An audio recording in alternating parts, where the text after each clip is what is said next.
नाजरीन, आज का हमारा मौजू है रूल ऑफ कंसिस्टेंसी। नाजरीन, कंसिस्टेंसी का कानून किस तरह केस पर लागू होता है, इस पर हम गौर करेंगे। इसे उर्फ आम में मुस्तकिल मजाजी का असूल कहते हैं, यानी अदालतें अपने फैसले करते हुए मुस्तकिल मजाजी से फैसला करें। अगर एक मुल्ज़म को किसी केस में कोई रिलीफ मिला है तो इस तरह के सेम केसों में दूसरे मुल्ज़मान को भी इस तरह रिलीफ दिया जाए या सजा दी जाए। इसके बारे में अदालत आलिया के फैसला 2025 MLD पेज 381 में रहनुमा असूल दिए गए हैं। मुल्ज़म ने इस केस में मौक़िफ़ अपनाया था कि शरीक मुल्ज़मान को जमानत मिल चुकी है, इसलिए रूल ऑफ कंसिस्टेंसी के तहत मुझे भी इस केस में जमानत का हक दिया जाए। तो इसके जवाब में फैसला करते हुए अदालत आलिया ने होल्ड फरमाया कि इन मुल्ज़मान पर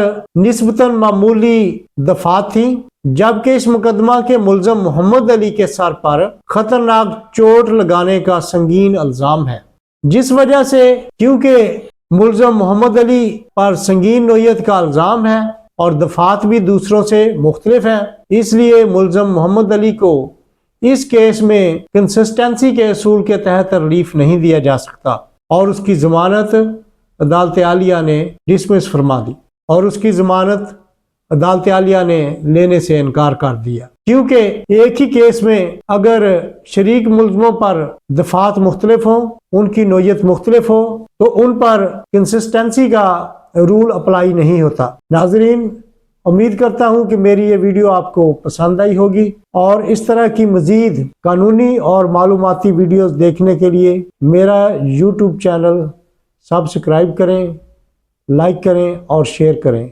शुक्रिया।